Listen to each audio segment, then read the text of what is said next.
I want you to hit me as hard as you can. Hollywood has had its fair share of disasters, but one film is widely regarded the benchmark of costly mistakes. Thanks to the rise of early 90s internet and its resulting rumor mill, many would have you believe that Waterworld was one of the most expensive fiascos in film history. But was it really? Waterworld is legendary for its pricey off-screen insanity, and the final product is something from an era long past. Let's take a look back at what's considered the blunder of Hollywood excess to figure out what the f*** happened to this movie. For a movie as historically expensive as Waterworld, it's awfully ironic that it actually began as a bargain bin Roger Corman B-movie. In 1986, Hollywood was still churning out ripoffs of George Miller's action classic, Mad Max 2, aka The Road Warrior. And Corman's New Horizon Pictures was looking to produce their own for only $3 million. Writer Peter Ratter was tasked with coming up with an original take on the post-apocalyptic trope. He pitched them Mad Max on water. After the polar ice caps had all melted, Earth became one giant ocean, leaving humanity as drifters on their man-made islands. Ratter was rejected instantly, as New Horizon predicted that a film set entirely on water would cost at least $5 million, clearly out of their range. Ratter wrote it anyway. Unrestrained by budget, he penned a huge, colorful epic about a no-named loner that sails between floating colonies on an endless ocean. The mariner traveled in an enormous river barge, where he secretly kept a white horse, for whatever reason. Birds were of high value, as they could detect dry land. And the villain called himself Neptune, wielding a trident and sitting on a clamshell throne. Ratter sat on the script for a couple of years before polishing it up and selling it as a spec. The script ended up in the hands of producers Andy Leicht and Jeff Muller in 1988. They had just produced their first film, the Corey Haim-Corey Feldman comedy License to Drive.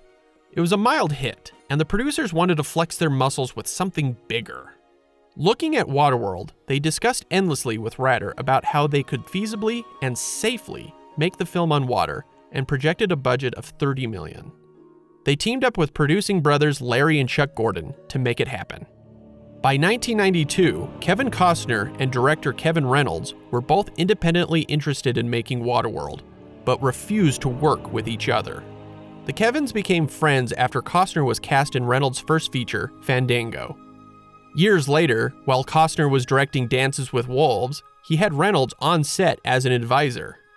They collaborated again on Robin Hood, Prince of Thieves, but their friendship fractured after multiple on-set fights over numerous issues, including Costner's insistence on attempting an English accent. They got armor, Bull? Even this boy can be taught to find the chinks in every suit of armor. During the edit, Costner grew annoyed over the amount of Alan Rickman's screen time as the villain. Do you mind, Loxley? So the fed-up Reynolds left the picture, leaving Costner to finish it, and their friendship over. When Waterworld came around, Larry Gordon thought the Kevins were the right men for the job. He convinced them to sit down together and bury the hatchet.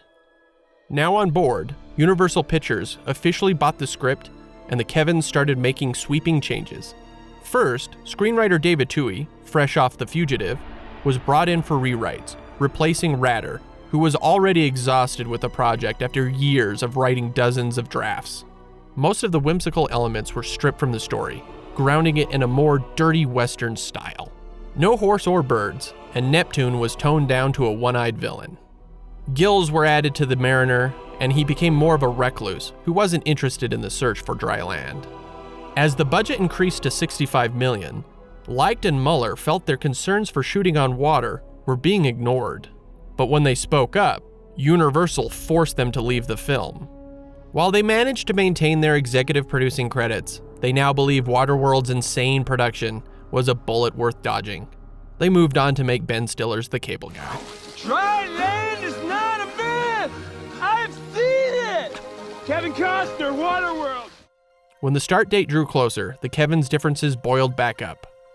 Reynolds wanted to make an action film that would rival anything made in the last decade. Costner wanted a more meaningful character piece that focused on his hero. Their disagreement led to an unfinished script only days before filming. A last-ditch effort by Costner was to hire the script doctor from Speed, one Joss Whedon, who would be on the set to punch up the dialogue. The filmmakers decided to shoot on the north end of the big island of Hawaii, called Kauai Ha'e. Since the location was relatively remote, local contractors knew they were the only option for Universal. They nickel and dimed the production, driving up the cost on everything, from materials to transportation. The priciest set by far was the floating atoll, made of wood, steel, and paper mache, which was budgeted at $1 million, but jumped to $5 million by completion. By the time filming actually begun, Waterworld's budget had ballooned to $100 million. Before Reynolds began shooting, he asked Steven Spielberg if he should shoot a film on water, since Jaws was notoriously difficult to make. He replied, "You might. I'll never do it again." So the day before the June 1994 start date, the cast and crew attended a blessing of the site by a kahuna high priest as an attempt to cast a good omen upon production. Little did they know that Kauai Ha'e translates to warring waters, and nothing was going to calm that ocean. Filming on Waterworld was bonkers. Reynolds said in his own words, production wasn't a 3-ring circus, it was a 12-ring circus.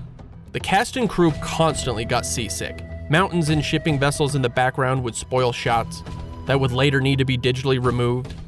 Cloud cover caused inconsistencies in a single scene. They stopped entirely for any rain. And the wind and waves would ruin starting positions for all boats involved, mostly the ones the cameras were on. There were frequent firings and crew walkouts, as high up as special effects supervisors and the assistant director.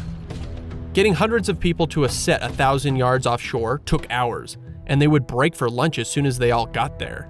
But if they didn't get fed, Universal had to pay union fines upwards of $2 million.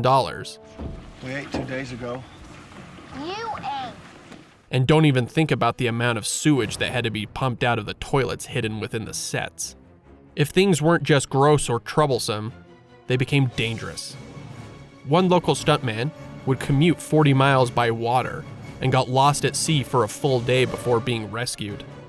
During a chase sequence, stars Jeanne Tripplehorn and Tina Majorino were on the front of the Mariner's signature trimaran when the cable snapped, dropping them into the water and nearly being run over by the very boat they were just on. Jellyfish were so rampant that Costner started calling Majorino jellyfish candy because she was stung so many times. Costner wasn't immune to the troubles, though. To get one aerial shot, he was tethered to the top of the trimaran for 2 hours. The mast would sway back and forth, putting Costner closer and closer to the blades of the helicopter. Then the wind picked up, and the boat sped away from the safety crew. It took them a half hour to catch up and rescue their star.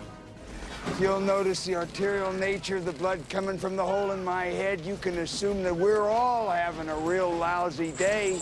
The worst was Costner's stunt double, who shot a deep dive sequence only to surface too quickly and nearly died from an embolism caused by decompression sickness. All these issues aside, as a film, Waterworld's biggest problems stemmed from an incomplete script and the creative differences between Reynolds and Costner. According to production designer Dennis Gassner, Costner wanted to do a heroic Errol Flynn type movie, but Reynolds wanted a less passionate character. This led to a performance awkwardly stuck between the two. If I let you out of here, you're taking us with you. Sure.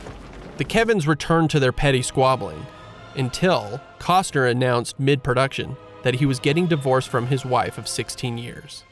Reynolds, who previously went through his own divorce, sympathized with Costner. They once again shelved their disagreements to finish the film.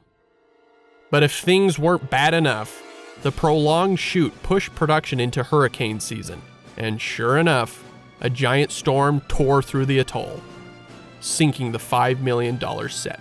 What couldn't be salvaged from the ocean floor had to be rebuilt. Sit back. At this point, Universal grew tired of the constant headaches and wanted script cuts. Costner was still passionate that Waterworld could work as is, and asked Universal to trust him and the changes being made by Whedon. To appease their financial worries, he waived his 15% cut of the film's gross. Don't worry, he still got paid his original $12.5 million. Yet Whedon, years removed, said none of his suggestions were ever used, and the lines he did improve were delivered so poorly that he can barely watch the film now.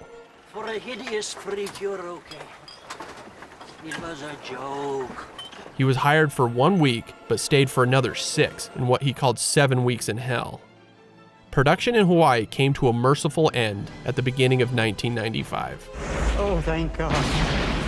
The remaining scenes were filmed in LA in giant water tanks to finish interiors and effect shots. All in all, Waterworld went from its planned 96-day shoot to a grueling 166 days. Universal wanted to release the film that coming summer. They slashed Reynolds' editing time from 10 weeks to 5. The studio demanded that the film come in at 2 hours and 15 minutes, but Reynolds' first cut was 2:40. His suggested changes to get the running time down included reshoots. Obviously, Universal wasn't eager to return to the warring waters, and the delay would make them miss the summer release date. Costner was also worried that the cuts would force the film to be wall-to-wall action. His chief concern was his character. For Reynolds, it was the story. Their truce began to break. You're pretty stingy for a man who's got everything, aren't you, then? Reynolds agreed to let Costner and Chuck Gordon have a day in the edit room, as long as Universal allowed him to cut his own version for the Directors Guild. But a day turned into a week, and the studio said there wouldn't be time for Reynolds' DGA cut. It was the final straw for Reynolds, and history repeated itself. He left the picture. Costner argued that he went to bat for Reynolds throughout production and received no thanks for his sacrifices. Reynolds simply replied that in the future, Costner should only appear in pictures he directs himself. That way he can always be working with his favorite actor and his favorite director. Harsh. Though the Kevins seem to have made up over the years as they came together for the miniseries Hatfields and McCoys in 2012. An interesting side note, there are multiple versions of Waterworld, aside from the 2-hour, 15-minute theatrical cut. When it airs on TV, it has roughly 30 to 40 minutes put back in, depending on the channel, but censored for content. These versions include the removed Mount Everest shot, which was the scene that sold Reynolds on the screenplay from the beginning. A 3-hour fan edit also surfaced in the summer of 2008, called the ULYSSES cut, which included every known deleted scene compiled into an HD uncensored cut and was widely shared on the internet. And lastly, that November, Universal released the 2-disc extended edition, which is nearly identical to the ULYSSES cut. The lead up to Waterworld's release was plagued with nothing but bad press. Journalists had been writing about all the problems for months, almost enjoying spreading the gossip. They started calling the film Fishtar and Kevin's Gate, after the infamous bombs Ishtar and the studio crushing Heaven's Gate. Waterworld's final budget topped at a whopping $175 million, easily becoming the most expensive movie ever made, blowing past the previous record holder, James Cameron's $115 million spy comedy, True Lies. It became the straw man to how Hollywood was letting budgets get out of control. So by the time it released on July 28, 1995, audiences had already heard so many discouraging stories, it led to a modest opening weekend of $21 million and so-so reviews. That makes you even more angry that perhaps there might be some people that won't ever get to see this movie based on what some idiot said. While it is a big, bombastic, entertaining action flick, the pulling of two different creative forces can be felt, and plot holes abound. And even 14 years from Road Warrior, it does seem like a carbon copy, which, to be fair, was the intent, and they share the same director of photography. It finished its domestic run with $88 million, and this is why so many remember Waterworld as one of the biggest flops of all time. But there's more to it than that. Regardless of its quality, Waterworld's legacy marks a significant change within the industry. What Spielberg proved in 1993 with Jurassic Park was that CG was the future, and by 1999, George Lucas showed that entire movies could be made in a computer. Waterworld would end up being one of the last films of its kind. A massive epic, filmed practically, with huge sets and dangerous stunts that shows every multi-million dollar on the screen. The type of movie that would never be made today. It also represents the shift studios made toward relying on the global box office to make up for lackluster domestic showings. Because as much as Waterworld's reputation has most believing it failed, in reality, its worldwide gross of $264 million was decent. And when it hit home video, it turned a good profit. But as they say, when the legend becomes fact, print the legend. It's more fun to think of Waterworld as an expensive failure than a moderate success. I don't know what all the fuss is about. I saw that movie 6 times. It ruled!